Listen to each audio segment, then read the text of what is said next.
السلام علیکم ورحمۃ اللہ وبرکاتہ۔ اعوذ باللہ من الشیطان الرجیم، بسم اللہ الرحمن الرحیم۔ آتونی زبر الحدید حتی اذا سأوى بین الصدفین قال انفخوا حتی اذا جعله نارا قال آتونی افرغ علیہ قطرا فما استطاعوا ان یظہروه وما استطاعوا له نقبا قال هذا رحمة من ربي فإذا جاء وعد ربي جعله دكا وكان وعد ربي حقا وتركنا بعضهم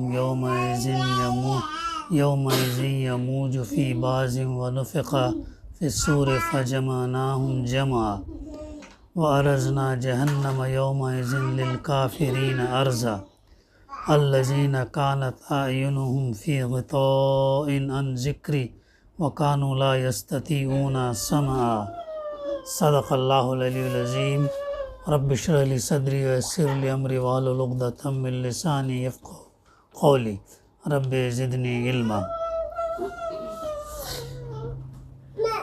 مجھے لوہے کی چادریں لا کر دو۔ ذوالقرنین کا واقعہ چل رہا ہے۔ تیسری مہم میں وہ ایسے علاقے میں جاتے ہیں جو غالباً منگولز وغیرہ کا علاقہ، یا ایسے لوگ تھے جو خد میں بھی کم تھے، وحشی تھے۔ وہ تذکرہ جو ہے یہ ہے۔ تو ان کا یہ تھا کہ جو ہے جس قوم کے پاس جاتے وہ مطالبہ کرتے کہ جو دونوں پہاڑوں کے درمیان جو ہے وہ یہ کر دو، ایک باندھ جیسا باندھ دو۔ تو اس کا یہ سلسلہ، مجھے لوہے کی چادریں لا کر دو۔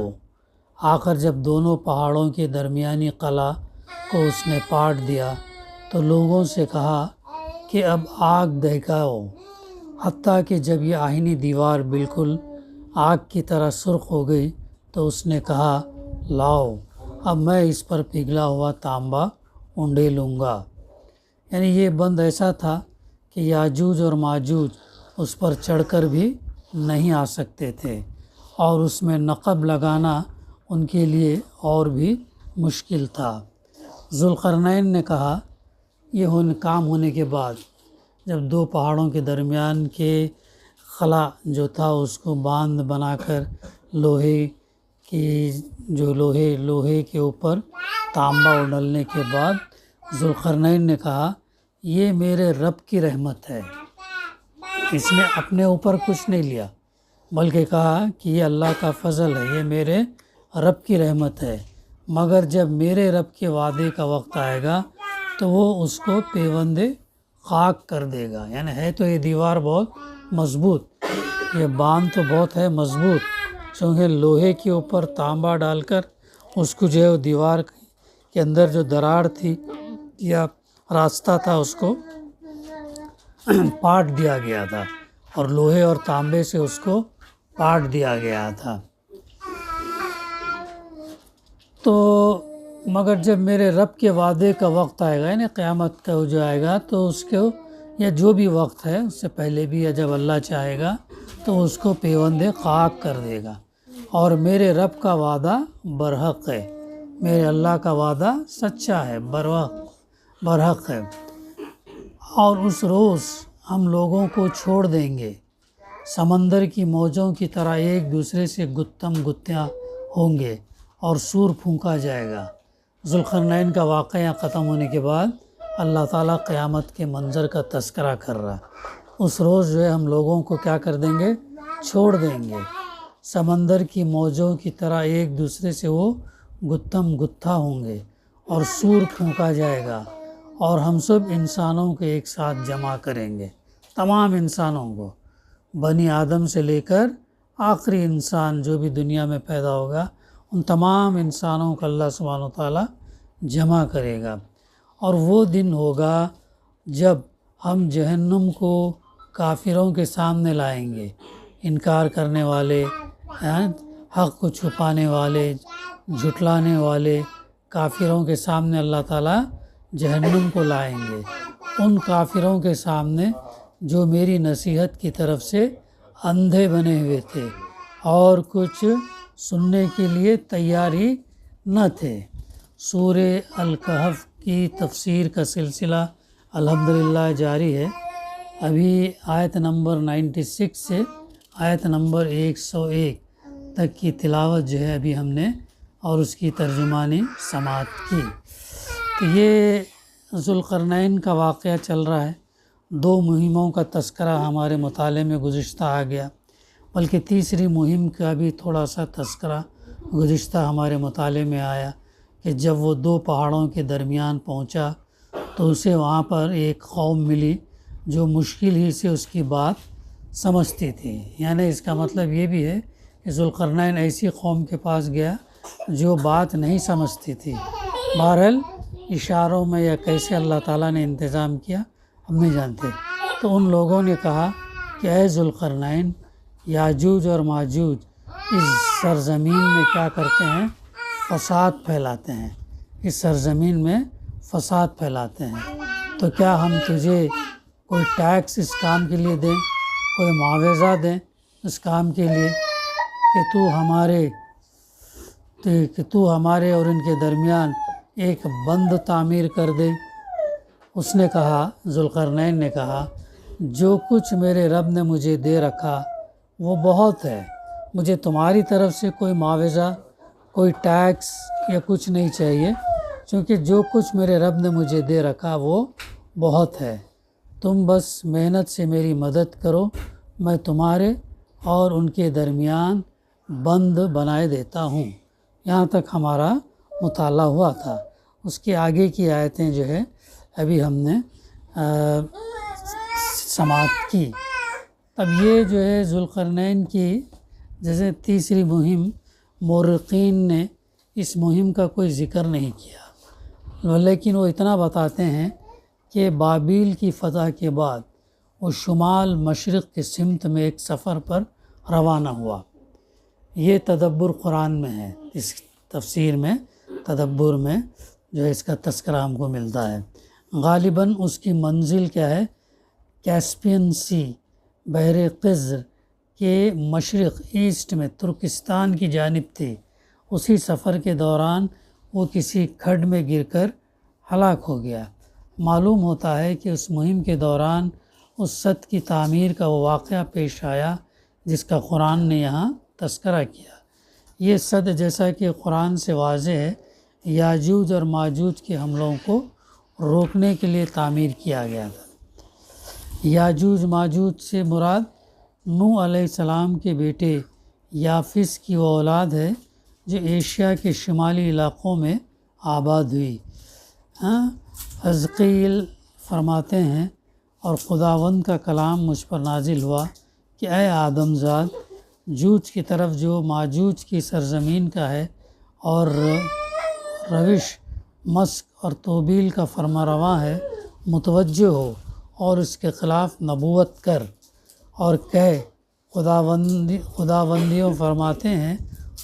یوں فرماتے ہیں کہ دیکھ اے جوج، روش مسک اور توبیل کے فرما رواں میں تیرا مخالف ہوں، اور میں تجھے پھرا دوں گا اور تجھے لیے پھروں گا اور شمالی دور کے اطراف سے چڑھا لاؤں گا۔ تو یہ ریفرنسز ہیں۔ روش مسک اور توبیل کے نام اب تک رشیا، ماسکو اور بالسک کی صورت میں موجود ہیں، اور یہ علاقے فلسطین سے شمال کی بعید اطراف میں ہے۔ یاجوج اور ماجوج کے قبائل سحر قزر کیسپین کے شمال کی جانب اور وسط ایشیا، سینٹرل ایشیا میں منگولیا کے علاقے میں آباد تھے، اور یہ ریفرنس دیا گیا ہے کہ یہ منگول کے علاقے میں آباد تھے۔ ایران پر ان کی طاقت ترکستان کے یعنی ٹرکی کے راستے سے بھی ہوتی تھی، اور کوئی قفقاز کے درے کی راہ سے بھی۔ کوئی قفقاز یعنی کوکیشیا جو ہے ذوالقرنین کے دارالحکومت سے ٹھیک شمال کو ہے، اس لیے عین ممکن ہے کہ بادشاہ نے درے کو بند کر کے اس خطرے کا سد باب کر دینا چاہا۔ دیکھو غور کرو، یہ جو واقعات جو ہوئے ہیں زیادہ کر کے فلسطین اور اس کے اطراف، کتنا یہ علاقہ زرخیز، پھر وہ آگے بڑھتے گئے، یہ ہوتے گئے، یعنی اسی علاقے میں جو ہے ہم کو یہ واقعات یہ ہوتے ہیں۔ کوہ قفقاز کے درہ داریال میں ایک آہنی دیوار موجود ہے۔ ٹورسٹ نے اپنا سفر ناموں میں اس کا تذکرہ بھی کیا ہے۔ روایات میں ہے کہ عباسی خلیفہ واسق نے اس دیوار کی تحقیقات پر 50 افراد کی ایک ٹیم مقرر کی، جس نے اس کے موقع محل کا سراغ لگایا۔ اس دیوار کو لوگ داریہ نوشیروان کی طرف منسوب کرتے ہیں، لیکن زیادہ شواہد اس بات کے حق میں ہے کہ یہ ذوالقرنین نے تعمیر کرائی ہوگی۔ مثلاً یہ بات پائے تحقیق کو پہنچ چکی کہ ذوالقرنین کی سلطنت کی شمال حد کو قفقاز تک تھی۔ اتنا وسیع علاقہ زیر نگین کر لینا صرف اس صورت میں ممکن ہے جب اس نے اس علاقے کو فتح کرنے کے لیے کوئی اقدام کیا ہو۔ کورس نام کا ایک شہر اور ایک دریا کوہ قفقاز کے علاقے میں اب تک موجود ہے۔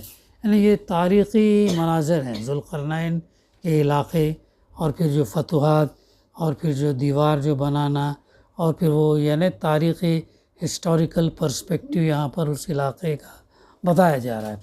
آہنی دیوار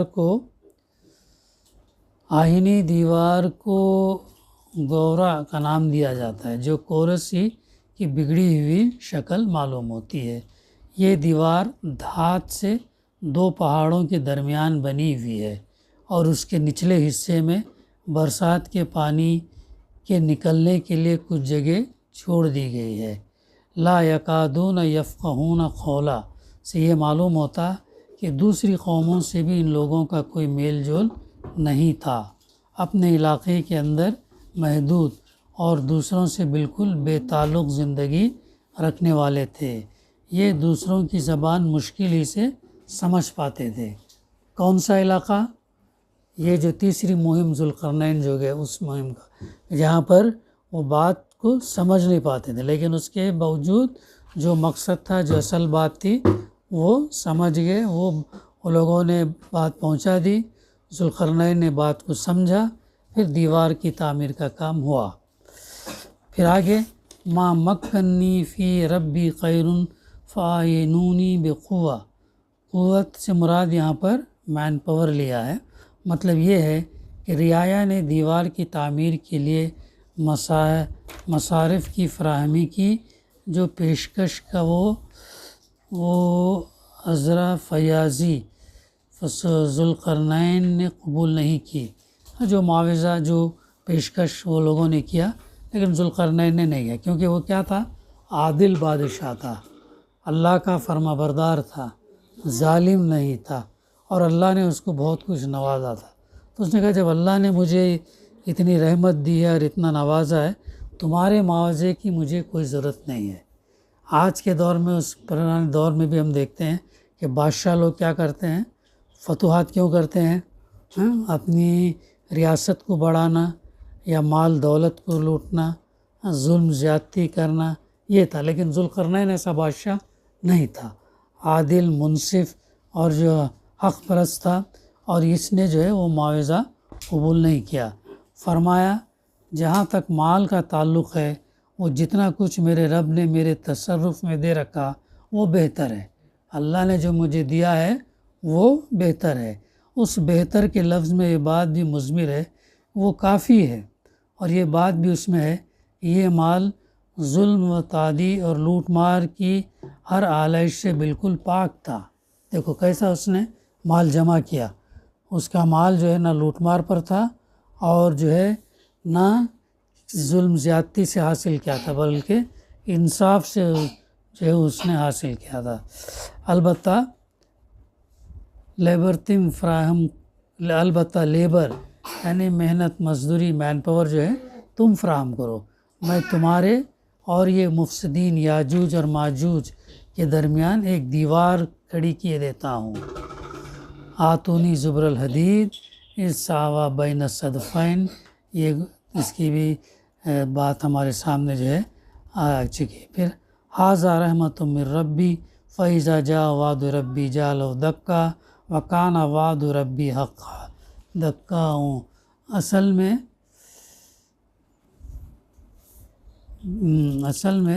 بے کوہان اونٹنی کو کہتے ہیں. یہاں اس سے مراد ہموار اور برابر کر دینا ہے. مطلب یہ ہے کہ جب اتنی عظیم الشان آہینی اور سیسا پلائی ہوئی دیوار کھڑی ہو گئی کہ یاجوج اور ماجوج کے لیے نہ اس پر چڑھنا ممکن رہا نہ اس میں نقب یعنی سوراخ لگانا، تو اس کو دیکھ کر ذوالقرنین نے تنک ظرفوں کی طرح غرور کے نشے میں یہ نہیں کہا کہ میں یہ وہ کارنامہ کیے جا رہا ہوں کہ اس کے لیے کبھی زوال نہیں، بلکہ تواضع فروتنی کے ساتھ یہ کہا کہ یہ خدمت جو انجام پائی ہے محض میرے رب کے فضل اور کرم کا کرشمہ ہے. یہ چیز جو ہوئی ہے یہ کس وجہ سے ہوئی ہے؟ میرے اللہ کے فضل اور کرم کا کرشمہ ہے، میرا کوئی ذاتی معاملہ نہیں. دیکھو کتنی تواضع، کتنا ڈھکن، یہ جو ہے اس کے اندر یہ تھا، تو تمام جو ہے اللہ کی طرف اس نے منسوب کیا. آج یہ دیوار ناقابل تسخیر ہے، لیکن جب میرے رب کے وعدے کے ظہور کا وقت آئے گا تو وہ اس کو پست و پامال کر دے گا، اور میرے رب کا وعدہ شدنی ہے، ہو کر رہے گا. پیچھے دو شخصیتوں کی تمثیل کے ذیل میں مغرورین دنیا کی یہ ذہنیت ہم پڑھ چکے ہیں کہ جب وہ اپنی کامیابی کے ہر بھرے باغ میں داخل ہوتے ہیں تو غرور کے نشے میں کہتے ہیں ما اظن ان تبید ھذہ ابدا، میں گمان بھی نہیں کرتا کہ یہ باغ کبھی تباہ ہو سکے گا. اس کے بعد ایک عبد شاکر کی ذہنیت نمایاں فرمائی کہ وہ اپنے بڑے سے بڑے کارنامے پر بھی اپنے رب کا شکر گزار ہوتا ہے اور اللہ کی شدنی یعنی جب وعدہ پورا ہونے وعدہ آخرت کو یاد رکھتا ہے. یہ ہمارے لیے جو ہے بہت اہم سبق ہے. جو بھی ہم کام کریں وہ اپنی کریڈیبلٹی پر نہ آئے بلکہ اللہ کی طرف منسوب کریں، اللہ کے اذن سے ہو، اللہ کی مرضی سے، اور جب تک اللہ چاہے وہ رکھے گا. یہ ہمارا سوچ ہے، یہ ہماری فکر ہونا چاہیے. اپنے کام پر غرور نہیں، گھمنڈ نہیں، تکبر نہیں، یہ نہیں، اللہ کے طرف جو ہے منسوب کرنا، اللہ کی اذن سے ہوا کہنا، یہ بات ہے. اب اس کے بعد جو ہے اب یہ واقعے کے بعد جو ہے اب شروع ہوتا تھوڑا سا تذکرہ جو ہے ذوالقرنین کے واقعے کے بعد قیامت، ظہور قیامت کے آثار. اللہ تعالیٰ نے ظہور قیامت کے مزید آثار کی وضاحت فرما دی جس سے ذوالقرنین کی بات پوری ہو گئی. اس آیت سے معلوم ہوتا کہ دریاؤں اور پہاڑوں کو جو حد بندیاں ہیں وہ سب ایک دن ختم ہو جائیں گے. وہ ایک دن جو ہے وہ کیا ہو جائیں گے؟ سب ختم ہو جائیں گے. وَتَرَكْنَا بَعْضَهُمْ يَوْمَئِذٍ يَمُوجُ فِي بَعْضٍ وَنُفِخَ فِي الصُّورِ فَجَمَعْنَاهُمْ جَمْعًا. ختم ہو جائیں گے اور قومیں ایک دوسرے سے اس طرح ٹکرائیں گی جس طرح سمندر میں موجیں ٹکراتی ہیں. سائنس کی ترقیوں نے اب دریاؤں اور پہاڑوں کی رکاوٹیں تو یوں بھی ختم کر دی، لیکن معلوم ہوتا ہے کہ ظہور قیامت کے وقت یہ رہی صحیح رکاوٹیں بھی بے معنی ہو جائیں گی. اس آیت سے اور سورہ انبیاء کی آیت حتیٰ اذا فتحت یاجوج و ماجوج وہم من کل حدب ینسلون سے یہ اشارہ بھی نکلتا ہے کہ قریب قیامت میں یافس کی اولاد ایک طوفان کی طرح تمام دنیا پر چھا جائے گی اور پھر اسی طوفان کے اندر سے قیامت نمودار ہو جائے گی. یہ باتیں اگرچہ متشابہات کی نوعیت کی ہیں، ان کا صحیح علم صرف خدائے عالم الغیب ہی کو ہے، لیکن اس کے جو آثار دنیا میں نمودار ہو رہے ہیں ان سے آنکھیں بند نہیں کی جا سکتی۔ پھر فجمعناہم جمع میں جمع کی تاکید اس حقیقت کو ظاہر کر رہی کہ سور قیامت سب کو جمع کرے گا، چھوٹے بڑے، عابد اور معبود، حاضر غائب، کوئی بھی نہیں بچے گا، سب پکڑ کر بلائے جائیں گے۔ وَأَرَزْنَا جَهَنَّمَ يَوْمَئِذٍ لِلْكَافِرِينَ، یعنی آج تو عقل و دل کے اندھوں کو جہنم نظر نہیں آ رہی، لیکن اس دن سور پھونکنے کے بعد ہم یہ جہنم ان کی آنکھوں کے سامنے کھڑی کر دیں گے کہ لو، جس چیز کو عقل کی آنکھوں سے نہ دیکھ سکے اب اس کی تجربہ کی آنکھوں سے جو ہے دیکھ لو۔ الذین کانت اعینہم فی غطاء عن ذکری وکانوا لا یستطیعون سمعا، یہ ان کافروں کی صفت بیان ہوئی ہے کہ ان کی عقل اس طرح ماری گئی تھی کہ پیغمبر کی کوئی یاد دہانی بھی ان کی آنکھیں کھولنے میں کامیاب نہ ہو سکی، اور جب ہماری تنبیہات ان کو سنائی جاتی تھی تو ان کے سننے کی تاب نہیں لاپتے تھے۔ تو ہمیں بھی جو ہے ان آیات کی روشنی میں اپنا جائزہ لینا ہے، اور قیامت اور آخرت کی کامیابی کے لیے جو ہے ایمان اور عمل صالح کی زندگی گزارنا ہے، خیر کے کام، بھلائی کے کام، برائیوں کو روکنے کا کام، یہ کام اور یہی چیزیں جو ہے اصل میں اس دن کامیاب ہوئیں گے۔ دعا ہے کہ اللہ تعالی ہمیں کہنے سننے سے زیادہ صحیح سمجھنے اور اس پر عمل کرنے کی توفیق عطا کرے۔ ربنا تقبل منا انک انت السمیع العلیم وتب علینا انک انت التواب الرحیم۔ صلی اللہ تعالی علی خیر خلقہ وعلی آلہ وصحبہ اجمعین والحمد للہ رب العالمین۔